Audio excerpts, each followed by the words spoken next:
Hello, अस्सलाम वालेकुम। और मेरा नाम इरफान शौकत है और मैं मैकेनिकल फील्ड में तकरीबन 10 से 12 साल से काम कर रहा हूँ। और मैं आज से एक सिलसिला शुरू कर रहा हूँ इस चीज़ को देखते हुए कि मैंने बहुत से ग्रुप्स में देखा और मुझे पर्सनली भी बहुत से लोगों के मैसेजेस आते हैं कि हम सीखना चाहते हैं फैब्रिकेशन और फिटर के, हमें नोट्स चाहिए, हमें फैब्रिकेशन के नोट्स चाहिए। तो मुझे ऐसा लगा कि जैसे अगर मैंने बहुत से लोगों को दिए भी नोट्स, तो मैंने पर्सनल जो बुक्स लिखी हुई है वो भी मैंने दी, लेकिन मुझे ऐसा लगता है कि आप जितने भी नोट्स ले लें या कुछ भी आपको दे दिया जाए याद करने के लिए, पढ़ने के लिए, तो आप उसको 50% तो याद कर लेंगे। मीन टू से टूल्स के नाम आप याद कर लेंगे या गैस्केट्स के नाम आप याद कर लेंगे, वाल्व्स आप याद कर लेंगे, लेकिन कुछ फार्मूले और लेआउट्स और कुछ ऐसी चीज़ें हैं जो आप याद नहीं कर पाएंगे। आपको उसको समझाने के लिए एक आदमी चाहिए, सीनियर जो है वो चाहिए, जिसको सब पता है। तो अब आपने कभी देखा है कि जब इंटरव्यू हो रहे होते हैं बाहर कितनी लंबी लाइंस लगी होती हैं, सिलेक्ट कितने होते हैं उसमें से। जब एक वैकेंसी आती है उसके बाहर 400 से 500 बंदा जो है वो लाइन लगा के खड़ा होता है, लेकिन एंड पे सिलेक्ट कितने होते हैं? उन 400-500 में से 10 या 20 जा पाते हैं। वो क्यों? आप इस चीज़ को छोड़ दें जी, सिफारिश होती होगी, वट एवर जो भी है, आई डोंट केयर, लेकिन ऐसा नहीं है। सिफारिश सबकी नहीं होती होगी। वो क्यों? क्योंकि वो क्लाइंट को मुतमिन कराते हैं अंदर जाके, उनके पास टॉकिंग पावर होती है, उनके पास इंफॉर्मेशन होती है। जिनके पास नहीं होती तो वो कैसे क्लाइंट उनसे मुतमिन नहीं होता। उनको वक्ती तौर पे तो बोल देता है कि हाँ जी ठीक है, हो जाएगा, लेकिन उनको बुलाता ही नहीं है, क्योंकि आप उनके सामने जो अपना इमेज क्रिएट करके आए होते हैं वो बिल्कुल ज़ीरो होता है। इमेज क्रिएट कैसे किया जाता है कि आप में कॉन्फिडेंस होना चाहिए।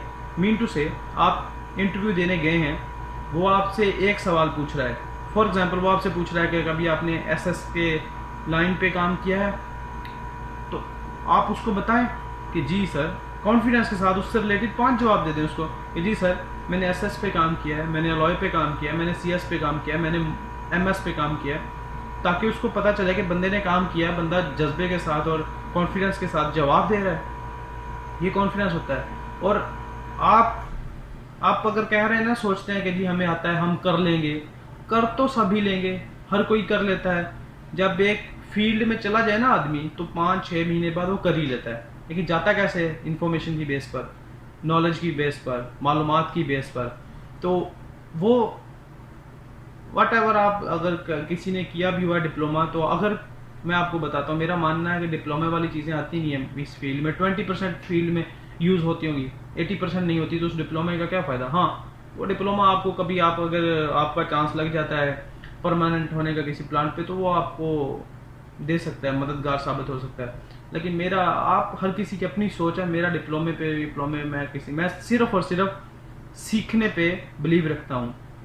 मेरा मानना है कि सीखने वाला जो इंसान होता है, अगर वो एक दिन में 10 आदमियों से मिलता है, तो वो 10 आदमी से एक बात भी सीखे, तो वो 10 चीज़ें एक दिन में सीख लेता है, जो सीखने वाला हो। और मेरे पास जितना नॉलेज है, जितनी इन्फॉर्मेशन है, अभी मैं अपने आप को कहता हूँ कि मैं ज़ीरो हूँ, मुझे कुछ भी नहीं पता, मुझे और सीखना है और सीखना है और सीखना है। लेकिन आप लोगों के लिए मेरा कॉन्फिडेंस ये है कि कोई भी fitter, fabricator, foreman, supervisor, engineer, जिसने कुछ भी पढ़ा हुआ है, कोई भी किया हुआ है, इंफॉर्मेशन जिसके पास है, मेटलिज्म पढ़ी हुई है, आ जाए मेरे सामने, कर ले सवाल जवाब। मुझे थोड़ा सा भी डाउन करके दिखा दे सवाल जवाब के अंदर, नो, ऐसा कोई भी नहीं है। ये मेरा कॉन्फिडेंस है। लेकिन मैं अपने आप के लिए क्या हूँ कि मुझे कुछ नहीं पता, मुझे बहुत कुछ सीखना है। तो आप आगे कैसे बढ़ते हैं अपनी लाइफ इस फील्ड में? आप हाथ से काम जितना भी कर लें, आप नहीं आगे बढ़ सकते। बहुत से कारीगर आपने देखे होंगे कि जो अभी धक्के खा रहे हैं, वो उनको क्या है कि वो समझते हैं हमें बहुत आता है। ऐसा नहीं है। आगे बढ़ने के लिए आज के दौर में सिर्फ 2 चीज़ों का होना लाजमी है। एक तो आपकी ज़ुबान है, दूसरी पॉलिटिक्स है। पॉलिटिक्स कैसे? कि थोड़ा करो, ज़्यादा शो करो कि मैंने बहुत कर लिया है, थोड़े थके हुए हो, बहुत शो करो कि मैं बहुत थक गया हूँ। ये आपकी पॉलिटिक्स है फील्ड में। और ज़ुबान क्या? टॉकिंग पावर, कि आपने क्लाइंट को या अपने बॉस को, वट एवर जो भी आपका बॉस है, उसको मुतमिन कैसे करना है। अगर आप लोग जो भी मुझे देख रहे हो, आप समझते हो ना ये सब चीज़ें हमें पता है, हमें सब कुछ पता है। जो फिटर हैं, जो फिटर अपने आप को समझें, आपको पता है फिटर की डेफिनेशन क्या होती है। यकीनन 90% को पता ही नहीं होगा फिटर की डेफिनेशन क्या चीज़ है, और हर किसी ने अपनी अपनी बनाई होगी, फिटर इसको बोलते हैं, फिटर इसको बोलते हैं, ऐसा नहीं है। अब आप अगर मैं जो बताऊंगा, जो भी चीज़ मैं बताऊंगा, अगर आपको उस पर ज़रा भी डाउट होगा ना, तो आप जाएं गूगल पे जाएं, जो सबसे ज़्यादा ऑथेंटिक वेबसाइट आपको लगती है, जो आपके नज़दीक सबसे ज़्यादा ऑथेंटिक वेबसाइट है, विकीपीडिया है, कुछ भी है, कोई भी ब्राउज़र है, उस पर जाके मेरी दोहराई हुई चीज़ को आप सर्च कर लीजिएगा। 100% वैसे होगी, वो वैसे ही होगी। और मैं आपको मीटर टेप से शुरू कराऊंगा बताना, मीटर टेप से। तो मीटर टेप को भी आप इजी मत लें, मीटर टेप के अंदर बहुत सी चीज़ें हैं सीखने वाली। फॉर एग्जांपल हम छोटी सी वैल्यू पकड़ लेते हैं, जो स्पैनर पे लिखे होते हैं ना, स्पैनर पहले आते थे, अभी तो बहुत कम आते हैं, कि जिस स्पैनर पे लिखा होता है 7/8 एक वैल्यू लिखी होती है। अगर मैं आपको बोलूँ 7/8 के मुझे 7/8 को mm में कन्वर्ट करके दो, तो आप कैसे करोगे? यकीनन। और उसके बाद फिर बोल्ट्स आते हैं, गैस्केट्स आती हैं, वाल आते हैं। बोल्ट्स की बहुत सी किस्में हैं। फॉर एग्जांपल कौन कौन सी किस्में हैं? जिसको हम हेड बोल्ट कहते हैं, उसका नाम हेड बोल्ट नहीं है, वो हमने बना लिया हेड बोल्ट की। वो हेक्सागोनल बोल्ट होता है, और स्टड बोल्ट होता है, फिर यू बोल्ट होता है, टी बोल्ट होता है, एलिवेटर बोल्ट होता है। मीन से बहुत सी किस्में हैं। लेकिन अगर फॉर एग्जांपल आप इंटरव्यू में जाते हो, वो आपसे पूछ लेता है जी बोल्ट कितनी किस्म के होते हैं, नट बोल्ट कितनी किस्म का होता है, तो आप कभी भी वाल हो गया या गैस्केट होगी या बोल्ट हो गया, उसको कभी भी क्वांटिटी मत बताना कि भाई इतनी किस्में हैं, बोल्ट की कितनी किस्में, 10 किस्में, ऐसा नहीं है। अमेरिकन ASTM अमेरिकन स्टैंडर्ड के मुताबिक तो पता नहीं कितने बोल्ट हैं, और पूरी दुनिया में कितनी किस्में हैं। हाँ, उसको ये बताओ कि जी बहुत सी किस्में बोल्ट की, लेकिन हमने इन पे काम किया, ये मैंने यूज़ किए हुए हैं। मतलब कि मैंने ये स्टड बोल्ट यूज़ किया है, हेक्सागोनल बोल्ट यूज़ किया है, रावल बोल्ट यूज़ किया है, एंकर बोल्ट यूज़ किया है, टी बोल्ट यूज़ किया है। तो टी बोल्ट भी आप जो काम किया एक दो बार देखा होगा, आपको मतलब कि याद नहीं है। या टी बोल्ट हम अक्सर जो है ना, वो स्कैफोल्डिंग की जॉइंट जो होते हैं स्कैफोल्डिंग के, उनमें इस्तेमाल होता है। इसी तरह मेटल्स हैं, CS का मतलब क्या होता है, कार्बन स्टील, सबको पता होगा। अच्छा, मैं एक और बात शेयर करूं, आपको पता है कि दुनिया में एक ऐसा मेटल भी है जो लिक्विड हालत में पाया जाता है, वाहद है, वो एक ही है। उसका मेल्टिंग पॉइंट जो है आई थिंक -40 के करीब है। वो आपने देखा भी है, लेकिन आपको पता नहीं है। हर किसी ने देखा होगा, जो मुझे देख रहा है सब ने देखा होगा उसको, लेकिन आपको पता नहीं है। क्यों नहीं पता? क्योंकि आपको किसी ने बताया नहीं कभी, आपके पास इन्फॉर्मेशन नहीं है। वो मरकरी है, जिसको हम लोग अपनी ज़ुबान में पारा कहते हैं। लोग गंदम को सेव करने के लिए अक्सर यूज़ करते हैं उसको। ऐसे फिटर और फैब्रिकेटर की डेफिनेशंस अगली वीडियो में मैं सबसे पहले बताकर, और अगली वीडियो में ही फर्स्ट जो हमारी क्लास है, फर्स्ट जो सिखाने का प्रोसेस है, उसकी पहली वीडियो अपलोड करूँगा इंशाल्लाह कल या आने वाले दिन में। तो मीटर टेप से शुरू करूँगा। मीटर टेप के अंदर क्या क्या आता है, मीटर टेप को पढ़ने का तरीका, और कैसे मीटर से mm को इंचज़ में कन्वर्ट करते हैं, इंचज़ को mm में कन्वर्ट करते हैं, और इकाइयाँ जो लिखी होती हैं, जो जितने मतलब बटों में जो रकम लिखी होती है, जैसे 7/8 है, 3/4 है, या मैं 5/16 लिख देता हूँ, उसको mm में कैसे कन्वर्ट करना है, ये सब चीज़ें मतलब एक तरतीब के साथ चलेंगे। और जिनको कुछ आता है या कुछ पता है, वो मतलब कि 50% पता है, तो वो सॉरी टू से बट बेयर करें उनके लिए जिनको कुछ भी नहीं पता। तो जब उनका लेवल आ जाएगा उनके सीखने का, तो साथ वो भी स्टार्ट कर दें। तो जो ड्राइंग्स, अगर आपको वाकई नोट्स चाहिए, तो आप कह रहे हैं जी हमने नहीं सीखना आपसे, हमें सिर्फ नोट्स दे दो, तो मैं दे दूंगा आपको। ड्राइंग्स मैंने बहुत पढ़ी है, मैंने खुद बनाई हुई है, हाथों से बना के रखी हुई हैं।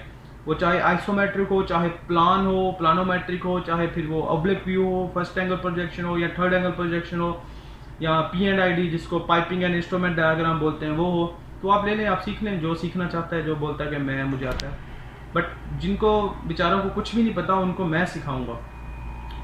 इतना सिखा दूंगा कि आप कॉन्फिडेंटली किसी के सामने बैठ के अपनी फील्ड से रिलेटेड बात तो कर सकोगे ना, कम से कम उसको आंखों में आंखें डाल के उसको बोल तो सकते हो ना कि हाँ मुझे आता है। वो एक सवाल पूछे 5 जवाब दे दो।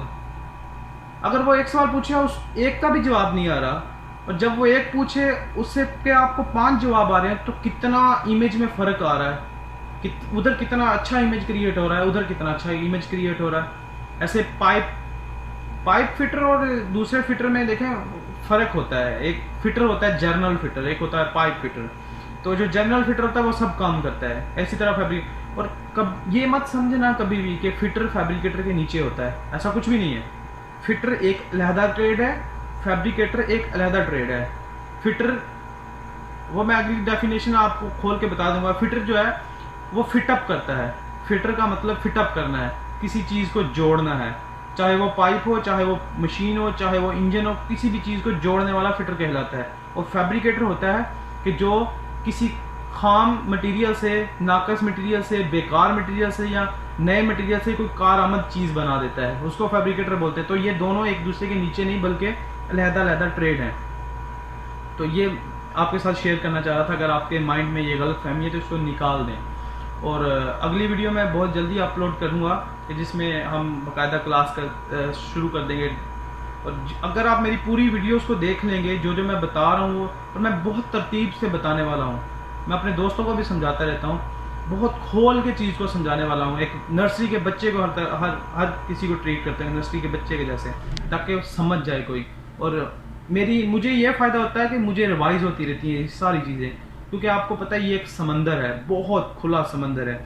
आप जितना सीखें उतना कम है, जितना सीखें उतना कम है। लेकिन इतना तो सीख लें कि कभी भी कोई भी आपसे पूछ लेता है तो उसके सामने आपको सर झुकाना ना पड़े, जी मुझे तो पता नहीं है। और आपको इन्फॉर्मेशन और नॉलेज अगर आपके पास है ना, आपकी मुतालिका फील्ड से रिलेटेड, तो आप 80% वैसे कारीगर बन जाते हैं। 20% तो देख के बंदा सीख जाता है। करना हाथ से करना वो तो हर कोई कर लेता है, हाथ से तो हर कोई कर लेता है। क्या कभी ग्राइंडर चलाना है आपने तो एक दिन ट्राई करो, दूसरे दिन आपको चलाना आ जाएगा। लेकिन अगर मैं आपसे पूछ लूँ जी 9 इंच के ग्राइंडर के आरपीएम कितने हैं, 7 इंच के ग्राइंडर के आरपीएम कितने हैं, तो आप और कुछ भी नहीं। हालांकि और मैं तो बहुत चीज़ों को खोल के सीखता हूँ हमेशा। मीन टू से दुनिया में नंबर 1 ये इक्विपमेंट जो बनाती कंपनी वो कौन सी है, मेरा तो नहीं है सीखने, मतलब मुझे तो जरूरत नहीं है, लेकिन मैं सीखता हूँ, मुझे शौक है सीखने का। इसी तरह मैं सर्च करता रहता हूँ। आज से 10-12 साल से सीख रहा हूँ, बना रहा हूँ, सीख रहा हूँ, बना रहा हूँ। मैं भी प्लांट के अंदर बैठा हूँ, प्लांट के अंदर बैठ के बात कर रहा हूँ। क्यों? किन लोगों के लिए? उन लोगों के लिए जो बेरोजगार हैं और पाकिस्तान में है बेचारे। मेरी दुआ रहती है अल्लाह ताला हर किसी को अच्छा और बरकत वाली रोज़ी अता करे। लेकिन हरकत में बरकत है। जब तक आप लोग खुद नहीं सीखोगे ना। और डिप्लोमा आप करते हो जी, कोर्स, काफ़ी लोगों का मैसेजेस आ रहे थे हम कौन सा कोर्स करें, हमें कोर्स करना है, कहाँ जाए। आप इतना अरसा कोर्स पे जो टीचर्स कोर्स करवा रहे होते हैं, या तो वो इंजीनियर्स लेवल्स के होते हैं, जो मैनेजमेंट लेवल के मतलब कम ही होते हैं, ज़्यादा होते हैं जो ऐसे ही जिन्होंने पढ़ के सिखाना शुरू कर देते थे। उनको क्या पता है फील्ड में क्या हो रहा है। फील्ड में तो उसी बंदे को पता है ना जो हेल्पर से ऊपर आ गया सीख के धक्के खा के, उसको पता ना फील्ड में होता क्या। और जब डेलीगेशन इंटरव्यू करता है, क्लाइंट इंटरव्यू करती है, तो वो बेसिक सवाल क्या पूछ रही होती है किस बंदे से, उसको पता होगा ना बेहतर। तो इसलिए वहां पर अपना टाइम जो आप इतना वेस्ट कर रहे हो, फीस भी दोगे, पैसे भी पे कर रहे हो, फायदा एंड पे क्या मिलता है? सब बंदे परमानेंट हो रहे हैं प्लांट्स पे। 22 करोड़ 23 करोड़ पाकिस्तान की आबादी है, क्या सब प्लांट पे बैठे हुए हैं परमानेंट होके? कोई भी नहीं है। और डिग्री जो है ना, आप जिंदगी के किसी भी हिस्से में ले सकते हो, लेकिन जो नॉलेज है वो आपको हासिल करना पड़ता है। डिग्री पैसे से भी मिल जाती है, आपको भी पता है, कितने तरीकों से मिल जाती है, कैसे कैसे बनती है, सबको पता है। लेकिन नॉलेज जो है, इंफॉर्मेशन जो है, वो सिर्फ और सिर्फ सीखने से मिलता है, पूछने से मिलता है। तो इसलिए मेरी कोशिश होगी कि मैं आपको सब कुछ सिखा दूं, पढ़ा दूं इस फील्ड से रिलेटेड। और ऐसे बोलूँगा नहीं आइंदा मैं आपके सामने आके। मुझे आज फर्स्ट और लास्ट टाइम आप देख रहे हैं कैमरे के सामने। मैं आइंदा आपके सामने तस्वीरों के साथ जिस चीज़ के बारे में बता रहा हूँ उसकी डिटेल खोल के और उसकी तस्वीरें शेयर करूँगा आपके साथ। आप पढ़ने वाले बने, पढ़ाने वाला मैं हूँ। और जब आप मेरी कंप्लीट वीडियोस देख लेंगे ना, तो आप इतना कॉन्फिडेंस आपको आ जाएगा जितना मुझ में है कि मुझसे पूछो सवाल। अब पूछो सवाल, एक नहीं 10 पूछो, 10 के 20 नहीं 50 जवाब दूंगा मैं आपको। तो इंशाल्लाह मुझे उम्मीद है कि आप सीख जाएंगे। ओके, शुक्रिया। अगली वीडियो में बहुत जल्दी आपसे मुलाकात होगी।